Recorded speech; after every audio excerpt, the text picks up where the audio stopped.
Hello, Floss Tube. It's Diane, the Hot Mess Princess, and I am back from my fabulous trip to London. It was wonderful. So anyway, I wanted first to say thank you all so much for all of your comments and messages while I was away. I know last week's video was like 9 or 10 minutes, so it was shorter than my normal video. I didn't want to bore anybody who's not interested in London with a whole bunch of stuff. But I did want to check in from the road, so to speak. So thank you all for all of your comments and messages. I enjoyed seeing all of them. I truly did feel like I had you guys with me. At times I was getting quite a few eye rolls from Hot Mess Hubby. But I don't care. It was really fun to do Floss Tube from a whole other country. So thanks for tagging along. I appreciate that. Okay, so we're going to cover a bunch of stuff today. I will be sharing all the details for my trip at the end of this video, including something pretty fabulous that happened at Buckingham Palace. And no, I did not see the Queen. So let me just start off by saying, no, it's not a near brush with the Queen or anything. She actually goes to Scotland when Buckingham Palace is open for the very few weeks that it's open. So no, it's nothing like that, but it was still pretty amazeballs. And I will share that with you as well as all the other things that we did in London at the end of the video. So please stay tuned. I think you're going to want to hear this story. It was pretty awesome. It's not something I can even write on my blog because it's just too many words. You have to hear it. So I'll tell you at the end. So, okay. So today we will go over a progress update on the state of the stitchy room, since I shared the mess that it is. Some pretty cool upcoming stitchy dates that I have. Pretty excited about. Of course, works in progress. Not too many because I've been traveling. Haul, again, in case you missed it. Some exciting State Fair, Texas stuff, and I'll explain why that's exciting in a bit. And some weight loss health updates for you, for those of you who are tagging along from my original blog, or we're interested in the fact that I stitch because it keeps Cheetos out of my mouth. I have some updates about some of that. And then also I have decided, since I've gone over 200 subscribers on YouTube, and thank you to every single one of you. I so appreciate that. I've decided to do my first giveaway. So I'll have information about that at the end as well. So first off, let's just get the dirty secret out of the closet. Let's do an update on the state of the stitchy room. I have been traveling. Obviously, I was in London, and I basically made a clean spot, and that's all I did. So here is the state of the stitchy room. All right, stitchy room. I did say that I made a clean spot, but in shooting the video for Floss Tube, I made the clean spot dirty. So as you can see, not much progress, and we are having thunderstorms. So little Miss Kirby is not very happy right now. She's in here pouting, and when she's afraid of the weather, we put Downton Abbey on because she finds it soothing. My baby girl, can you say hello? Are you upset? She doesn't like the camera either. I love you. Okay, say hi, Floss Tube. Nope, not going to do it. Okay, now that we've got that out of the way, we will talk about exciting stitchy dates coming up. The littlest one is tomorrow. I get to go to the Stitch Niche, my hometown needlework store, and finally pick up my copy of Just Cross Stitch Christmas Ornaments issue, which I absolutely love and so excited about to see all the ornaments. So I'm excited about that. And I could wait a week to pick it up, but I can't because, you know, stitchy addict, right? So the next stitchy date is a week from tomorrow. I'm actually going back to the Stitch Niche to take a punch needle class. And I have done punch needle once before, like a million years ago, when my niece, who's now like 28, I think, was a kid. So it's been quite a while. So I'm going to take a punch needle class at the Stitch Niche. I'm pretty excited about that. That is a week from tomorrow. So that's awesome. And then the big stitchy date is in 2 weeks. I am a member of the Embroiderers Guild of America. I learned about them through someone I met who enters the State Fair of Texas needlework competitions, and I'll get to that at the end a little bit later. But I learned about the Embroiderers Guild of America through another stitcher, and I checked it out, and we actually have a chapter here in Arlington, Texas, and they have a night group. Thankfully, for those of us who work full-time, I was so grateful that they had a night group. And sometimes I'm not so brave around groups of people that I don't know, and I just thought I'm gonna be brave because this is a stitchy thing and stitchy people are awesome. And I went and I just fell in love with this group of ladies. It's so much fun to go. They're a hoot and a half, and I've missed the last 2 night group meetings. I'm sad about that because the last time I was in London, and the time before that I think I was out of town somewhere for work. So I get to go soon. The next night group meeting is coming up, and I don't have any plans, so I'm excited. I'll get to see my friends. But anyway, all of that to say that I'm a member of the Embroiderers Guild of America, and I've only been a member for like a year. And they have an annual convention, and this year is their 60th anniversary, their Diamond Jubilee, and it's basically like 5 days of classes and dinners and marketplace, because none of us has enough crap in our stitchy stash, right? Anyway, so I've never been to one, and I'm excited that I signed up for a class, and I'm going. So it's in Louisville, Kentucky in 2 weeks. So super excited.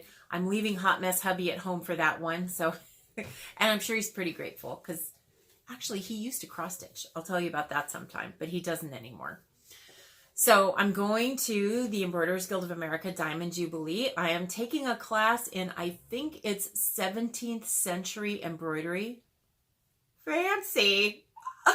The project was really cool. I thought it was really neat. And so I'm taking that class. I'm super excited.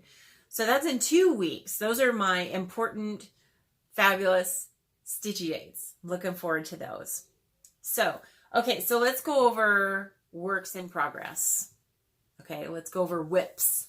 I still am saying both, I don't like, even like if I go into a meeting at work and somebody says, let's talk about that, I'm like, what's that an abbreviation for? So sorry, sometimes I over-explain like I just did. So anyway, whips, project bag. I love this one. It's so cute. So I did some of this on the plane over to London last week because I am an insomniac.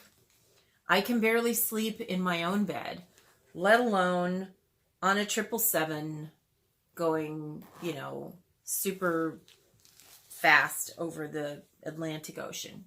Can't sleep. Once I took Ambien on a plane coming home from Kauai, took Ambien on the plane, and I was in first class, so I was super comfortable. Couldn't sleep. I felt mildly tired for about 15 minutes. Couldn't sleep. Also, on my first trip to London, I was in coach, but I had a whole row to myself. So, and the row in front of me was also empty. So I took all 6 pillows, which, in coach, the pillows are like the size of a postage stamp. All 6 pillows, all 6 blankets, made myself a little blanket fort. Awesome. Took an Ambien. Nope, no sleep. So I can barely sleep in my bed, in my own home. It's a trial for me to get. I never get 8 hours even on Ambien. So I knew I was going to be up all night, and I stitched a little bit. So, oh, you know what? Oh, hold on a minute. I'm not very organized today. I apologize. I'm still recovering from the fabulousness of London. So this is Country Cottage Needleworks, September. And I made some progress on the house. Little bit of progress on the house. But that's all I did. I didn't work on any other whips because I was in London. Forgive me. So there's that. That's my giant whips. So, okay. So let's talk about haul. And I have stitchy haul and non-stitchy haul to talk about. That's Dyson over there scratching. Hey, Dicey. Hey, buddy. Nope. So, anyway, I have stitchy haul and non-stitchy haul. In fact, my mouth is getting a little dry, so I'll tell you what. My first haul that I will share with you is I picked up the milk jug, the creamer jug, for my tea for one right here. I went to Fortnum & Mason, a beautiful tea shop in London, in Piccadilly. And I love that store so much. I learned about it first in Tea Time magazine, and then I learned that they supply the Queen with her tea. So, of course, I had to go because Queen of England, hot mess princess, we royalty, we have to stick together. So, anyway, I picked up the milk jug. Ta-da! How pretty is that? That matches my tea for one, which is right here. So let's pour a little cup of tea. Watch, I can't screw this up. So excuse me, I'm going to use two hands.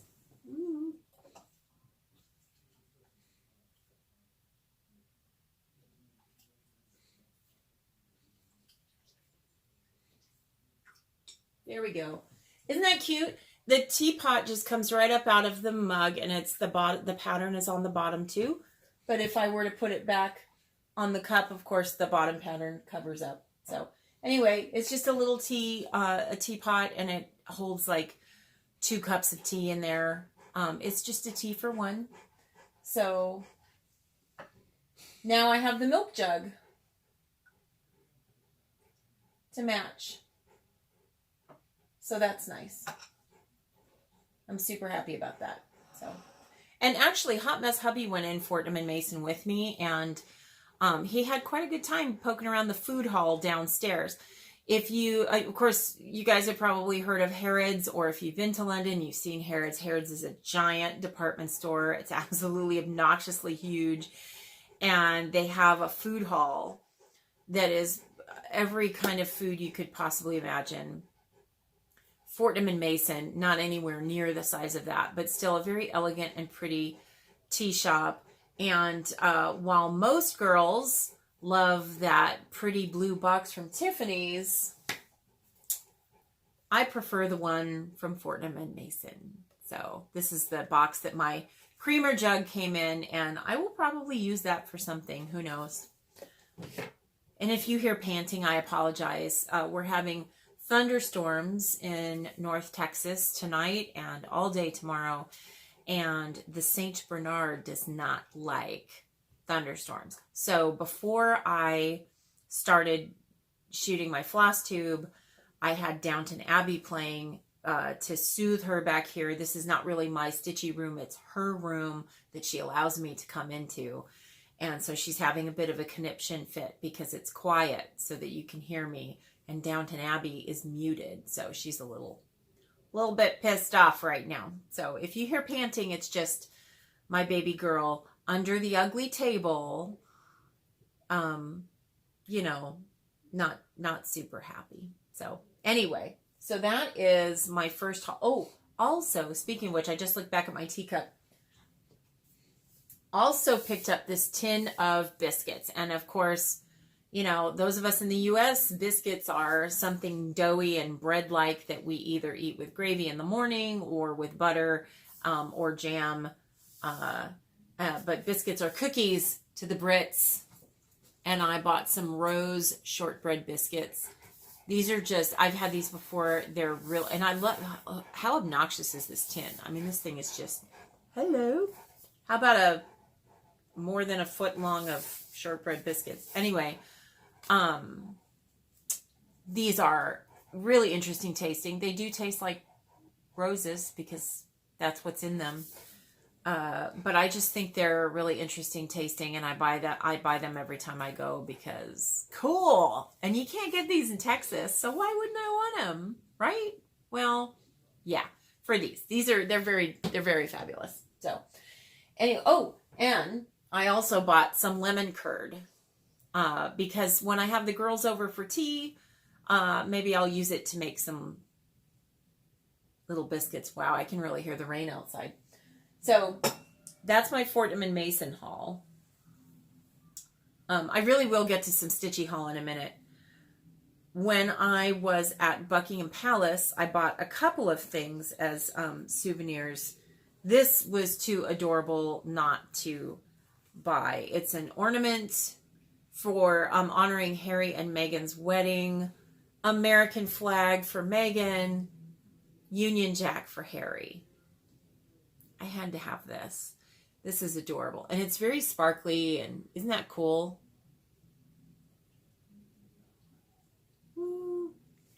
So that's another piece of my haul.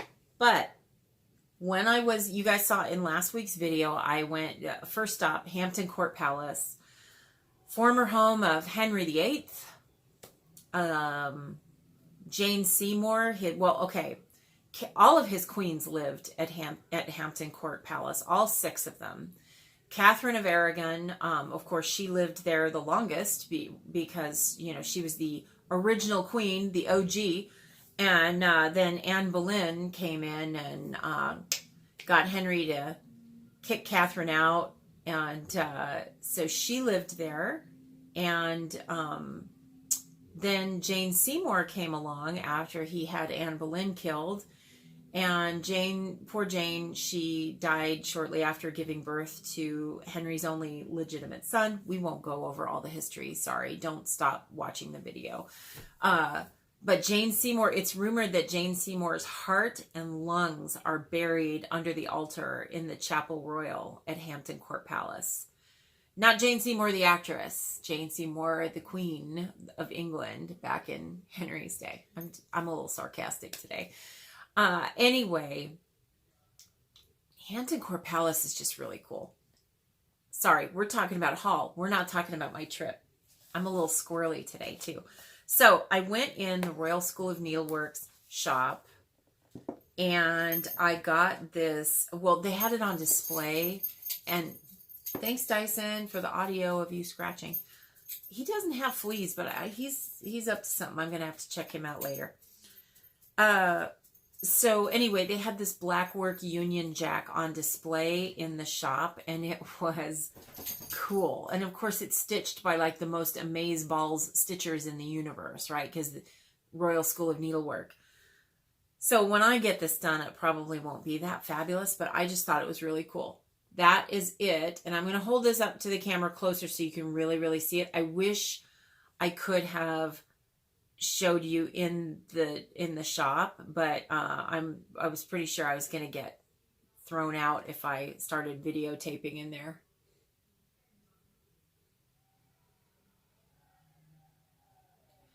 Hopefully you got to see that pretty up close. It's really awesome.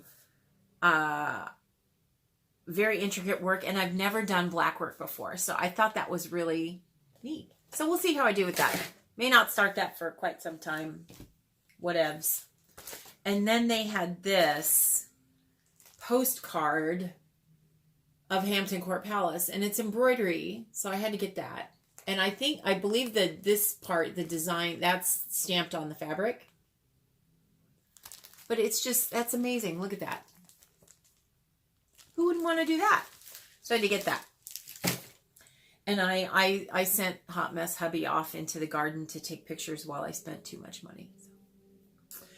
And then also at Buckingham Palace, I had to get this because y'all know I have an addiction to unicorns, right?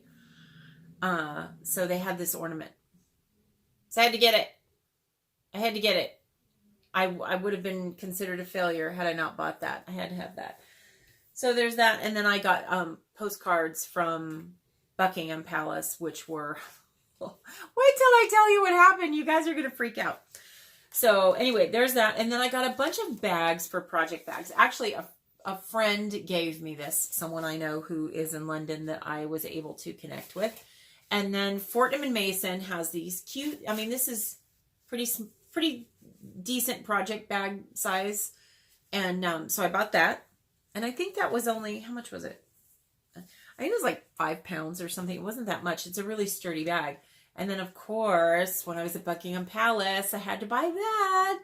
Who doesn't want that? So that's a slightly bigger project bag. Thought that was cool. Can't stop buying these.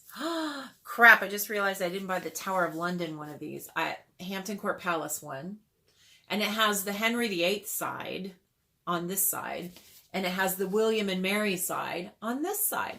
Hampton Court Palace, if you Google it, half of it is the original Hampton Court Palace, and the other half is completely redone because William and Mary, when they ruled England, decided, we don't like this Tudor style crap anymore. We're going to knock it all down and redo it. And then they, believe they died halfway through that. And I wouldn't wish death on anyone, but I'm kind of glad that happened because the Henry VIII side is amazing. And the one thing I love about England is they don't tear down their history. And so I'm glad that some of it still remains. So anyway, off topic again. Is that it? That's all my haul? That's all my haul. Okay. So next thing we're going to talk about is the State Fair of Texas. It opens next week. I shared in my first floss tube video that I have won second place in cross stitch for my peacock, my Indian peacock. He's so gorgeous. And then my framer did an amazing job on him. And I'm sad to say that my framer, his employer decided to close the shop. So I'm going to have to find another framer for my needlework, or hopefully Robert finds another job at another frame shop and I can just follow him, because for me, it's the creativity that he brings to the work. I don't care who I'm paying. The miracle that is Robert, my framer ninja, I'll follow him anywhere. So hopefully he just finds another job at another frame shop and I can follow him. But anyway, he did an amazing job framing the peacock. And the peacock won second place in the State Fair of Texas. So I'm super excited, and I have not seen it since drop-off day. So next Friday, I'm going to go to the State Fair of Texas, and I will get to see the peacock with the second place ribbon hanging on him. So I'm excited about that. Trust me, next week I will have footage of me getting all like bajittery at the State Fair of Texas. So I'll share some of that with you next week. And speaking of the State Fair of Texas, I have something else to share that is stitchy related. 2 years ago, the people of the State Fair of Texas, I'm on their mailing list, right? Because I entered the State Fair contests. So 2 years ago, they were looking for people who enter the creative arts competitions who wanted to be in a documentary. And one of my friends called my attention to it. And I thought, okay, what the hell? And she was thinking of me because I now stitch so that I don't eat when I'm not hungry. And so she thought that was an interesting story. And I thought, okay, why not? What the hell? So the deal was you had to submit a 1-minute video of why you entered the State Fair competitions and why you do the hobby that you do. So I did. And they picked me. And I was like, wow, that's pretty awesome. That's pretty neat. So it was a really fun experience. They featured all different kinds of people who enter the competitions at the State Fair. I was one of the needleworkers. There was a lovely young lady who knits. She does knitting. There was a group of Harley Davidson riders who enter quilts and then raffle them off for charity. There were some families who raise livestock. There was a woman who is, I think she's a general in the army, who enters the chili cook-off. There were just a whole bunch of really interesting people, and a really funny guy who enters the baking contests. And he shared his peach pie recipe, I remember. And I made it 2 years ago for Thanksgiving.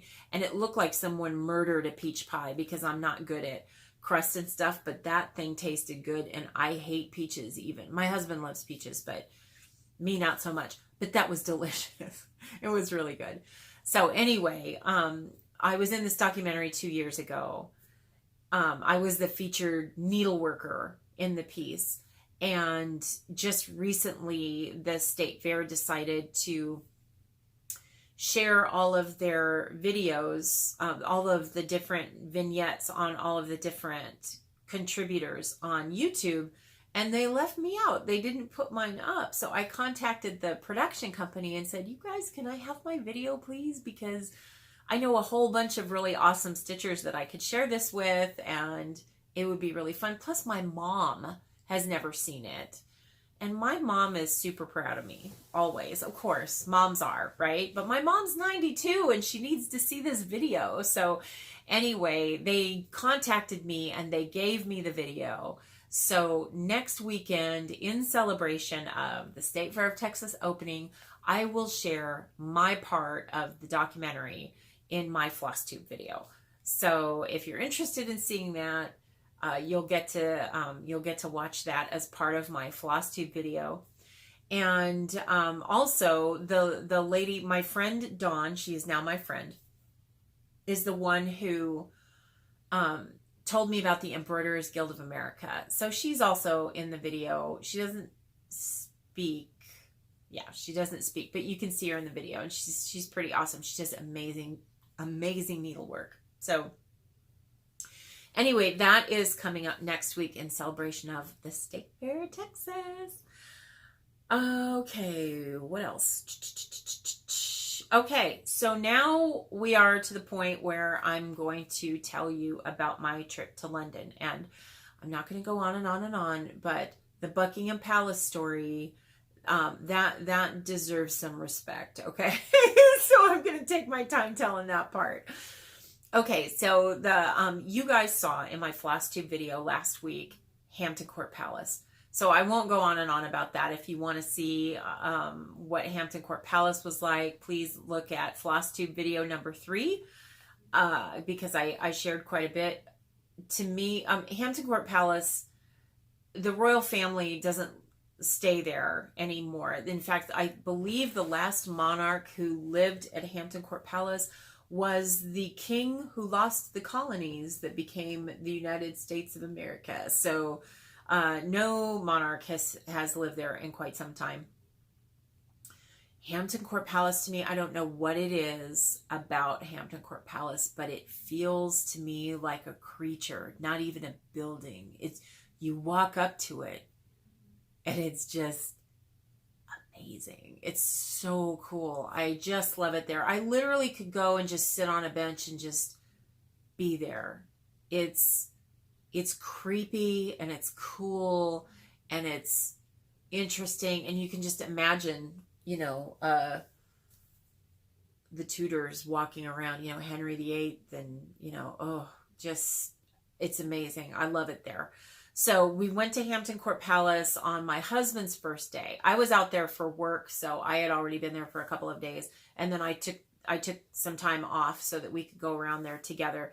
And hubby was really tired, so we didn't get to do a whole lot. I figured Hampton Court Palace would be a good quick thing, and then early back to the hotel.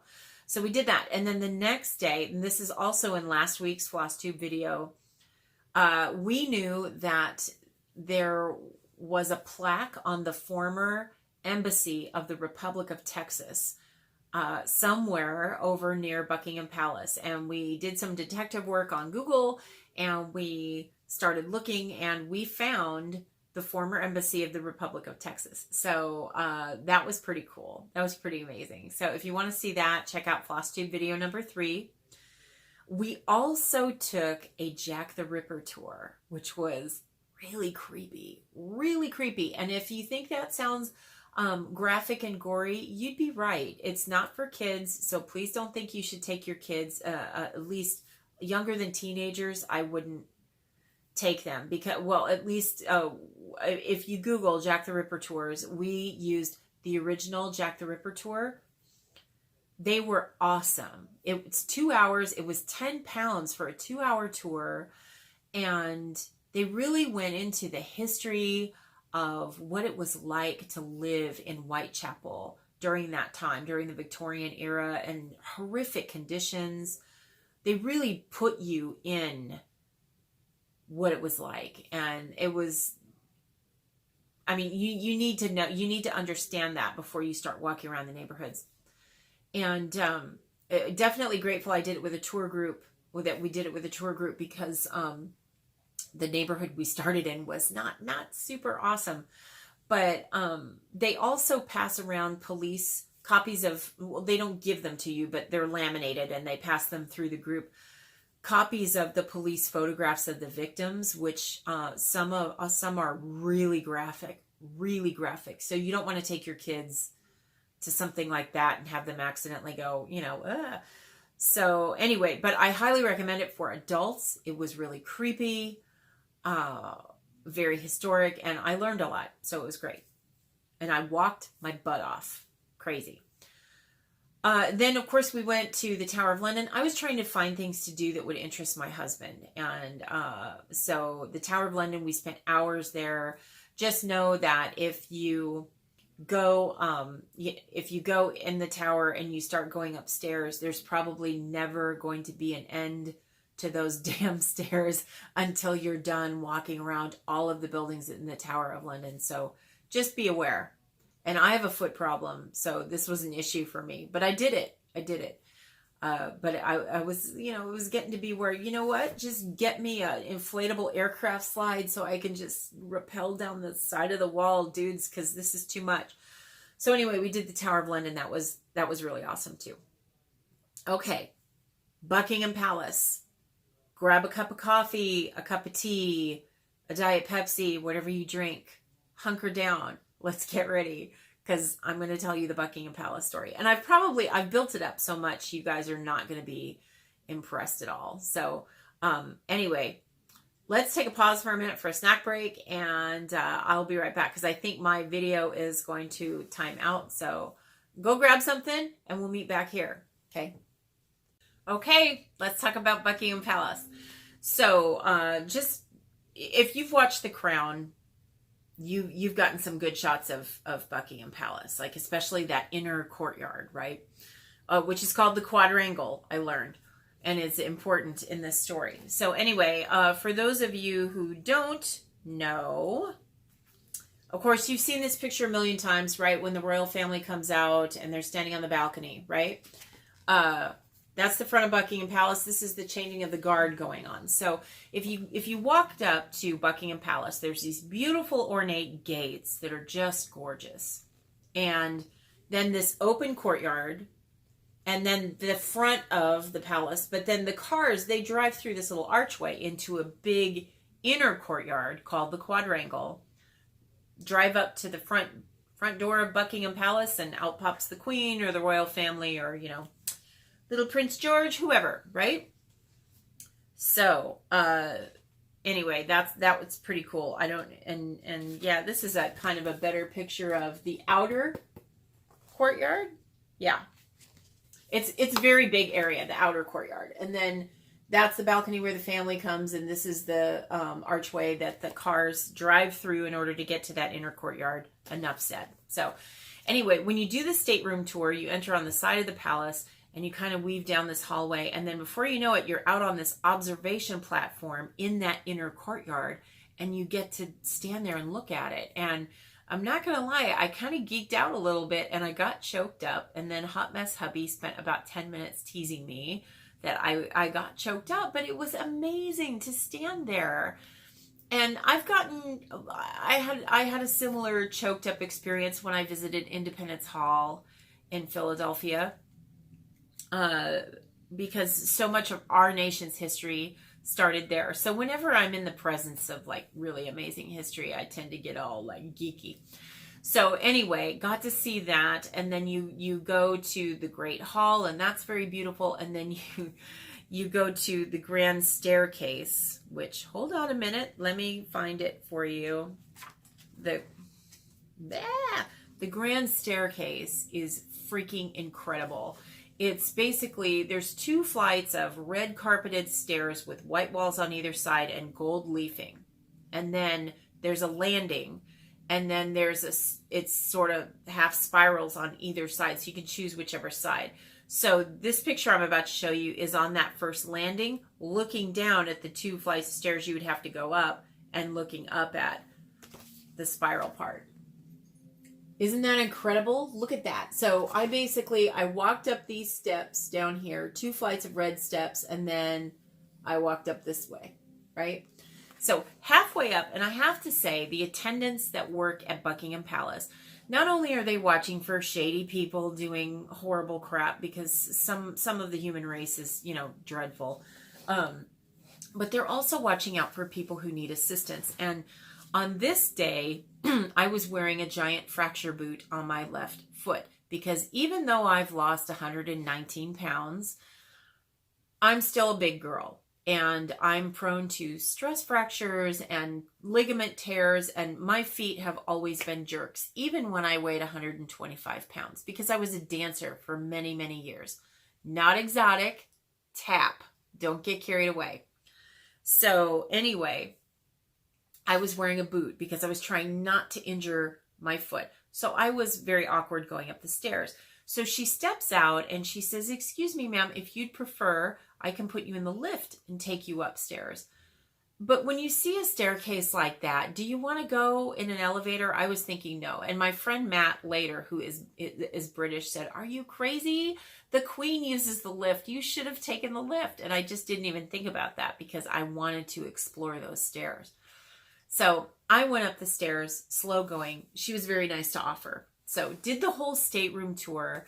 The throne room was incredible, even though they don't really apparently use it very much, and Queen Elizabeth and Prince Philip don't sit in those thrones. They also had Queen Victoria's throne in the room, and that was incredible to stand 3 feet away from and just be like, wow, Queen Victoria, you know, that's pretty cool. So anyway, we did all the rooms, and Prince Charles had a special art exhibit going on in honor of his 70th birthday. Didn't really spend a lot of time in that because I'm looking around and I'm not seeing any needlework, Prince Charles. I see paintings, I see sketches, I see ceramics, I see some woodworking. No needlework. What's up with that? And I'm born on his birthday. No needlework, dude. I feel jilted. So anyway, didn't really spend a lot of time in the Prince's exhibit. I apologize. But the tour ends up in the garden, and you can take video out there. And I don't remember if I included that video in my last Floss tube where I showed you some of England. So if I didn't, I'll tack it on to the end of this video. But we're out in the garden, which was amazing. And we went to the gift shop. Spent a little money in the gift shop, not gonna lie, and then went and sat on a bench with Hot Mess hubby, and I just relaxed, because walking with that boot on my foot is like dragging a lead weight at the end of my leg, and I was really tired, kind of in some pain, you know, and I just needed to relax. So one of the attendants comes walking up to me, and she says, "Excuse me, ma'am," and again, sort of gestures to my boot, and she says, "Can I ask what end of the palace you'd like to be on when you exit today?" And I said, "Sure." I don't know what's gone on with my camera today. I apologize. Walks me out into the quadrangle, not on the observation platform. So I'm actually walking on the gravel that all of them walk on, and, you know, whatever. So I'm already like, holy crap. And there is the most royal looking golf cart I've ever seen parked right there. So they tell me and Hot Mess hubby to have a seat in the golf cart. And I'm thinking, they can't be about to do what they're going to do. And I'm like, I gotta see this. So I get in the golf cart with Hot Mess hubby, and away we go. They drove me across the quadrangle, through that arch, but of course on the other side, right? So here I come zipping through that arch towards all these tourists that are like up against the fence looking at Buckingham Palace. They drove me through the arch, out into the open courtyard, right up to the gates. It was amazing, right? And you can't take pictures. I knew not to take pictures. I didn't want to end up in the Tower of London. Just kidding. But I didn't want to get in trouble. I'm a rule follower. So not being able to take pictures was heartbreaking. So I did the next best thing. And that was just sort of like sit back in the golf cart. Like, this shit happens every day, dudes. And I just was like, hello, I'm the Duchess of Texas. What's up? This is my ride. So they pulled me up against the gates, and I got out, and there was an attendant there at the gates, and she said, I hope you enjoyed your stay at the palace. And I leaned forward and I whispered, this is worth the pain pill I'm going to have to take later because I did this. And she had a little giggle and she said, I understand. And I said, this was really great. And so, there's all these tourists on the other side of the gate, like looking and trying to listen and like watching, like, who is she? And I'm like, I look like nobody. Okay. I'm wearing blue jeans and a 10-pound boot at the end of my foot. If I was anyone, I'd have a car service taking me out of there. I wouldn't be walking, right? But, whatever. So I was just enjoying my moment. So we get out of the golf cart, and there's nowhere to go because we're right there. We're like 2 feet from the gates, and the gates are locked and closed. And you're very aware of the royal guards that are standing there. And of course, the heavily armed policeman with the M5 gun, that he's holding. So I'm just like, I looked at her and I said, what do you need me to do now? And so she goes, well, he's coming to let you out. And up comes this guard, all official, and takes this giant key and sticks it in the gate and turns this huge latch and pulls the gate back and kind of gives me a little nod. And I just looked at him in front. All these tourists are just staring like, ooh. And I just looked at him. I said, it's been lovely. Thank you.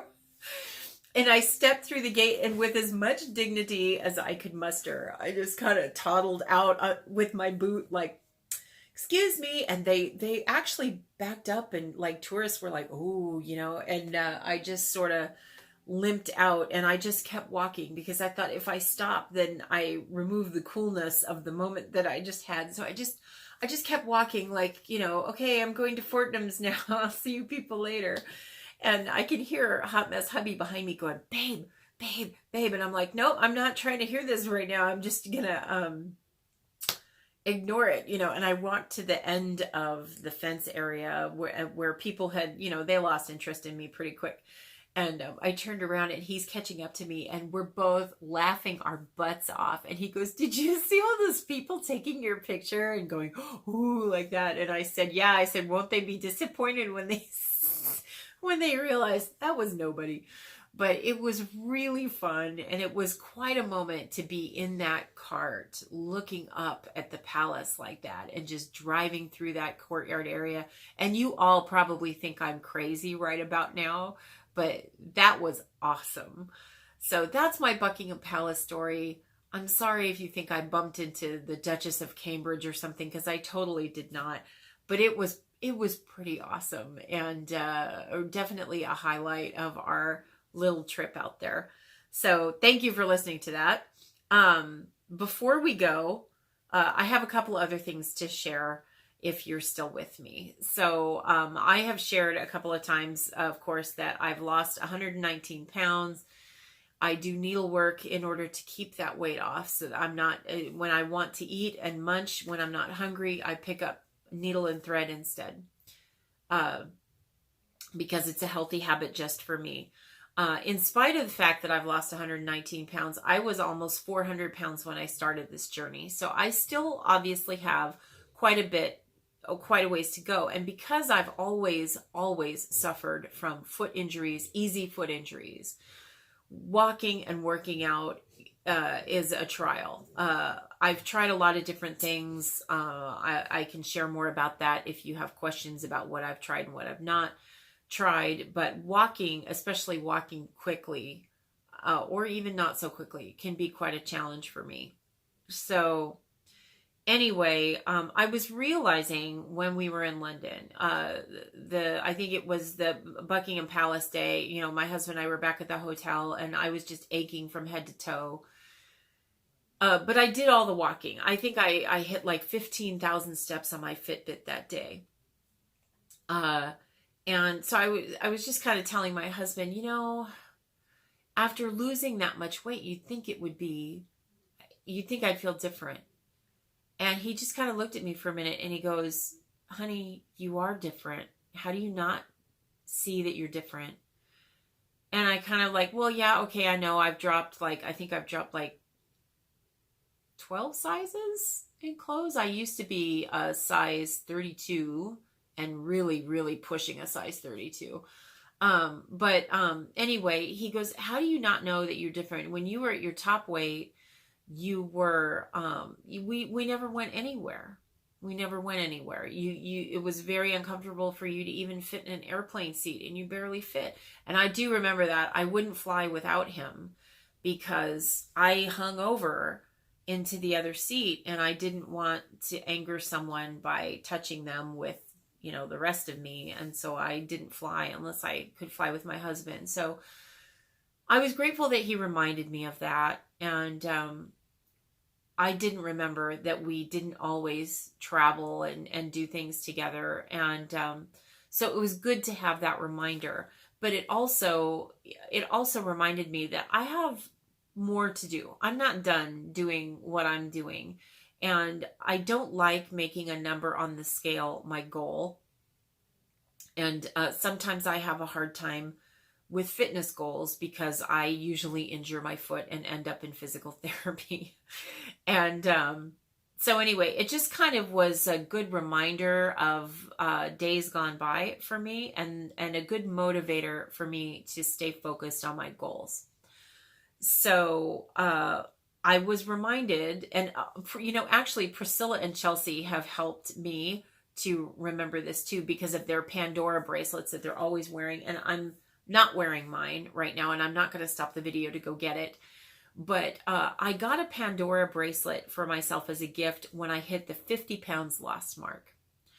And I have bought myself a charm for different milestones along the way. In fact, I owe myself quite a few because I have these really pretty Murano glass beads that represent every 10 pounds I've lost. And I think I only have 4. So I actually owe myself quite a few of those. But I have, for example, I have an airplane charm on that bracelet to represent the first time I flew and I did not need a seatbelt extender. Just things like that. So every charm on my Pandora bracelet has a meaning and had a goal behind it.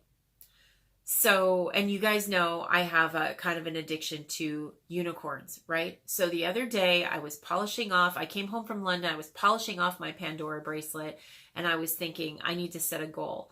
And I was looking at the Pandora website and they have a unicorn charm. I'm so excited. And it's adorable. It's the cutest unicorn. And I want that charm. And a lot of my friends are like, just get it. You deserve it. You're awesome. You just deserve it. And they're right. We all deserve nice things when we can give them to ourselves. But my rule for my Pandora bracelet has always been that I want to associate it with a goal and a victory because it's a bracelet full of victories for me. And I want to get that unicorn because I earned it for something. So anyway, in honor of the fact that I have over 200 subscribers now on YouTube, and thank you very much, I'm going to do my first giveaway. And I thought it would be really fun to associate that giveaway with you helping me figure out what goal I'm going to set in order to get that unicorn charm. So I bought some needle minders a few weeks ago from Mad for Minders on Etsy.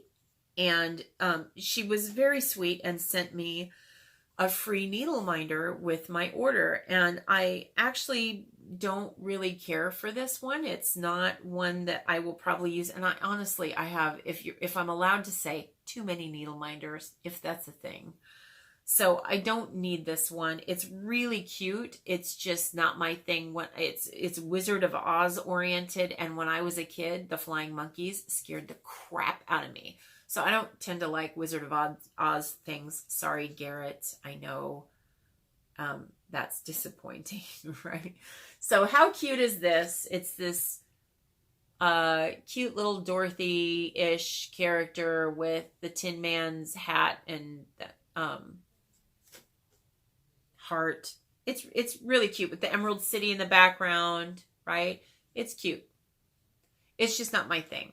So, and of course I didn't want to just, toss it because this is adorable. It's just not my kind of thing. So I thought I would give Mad for Minders a little shout out on Etsy. This is their card with their website on it.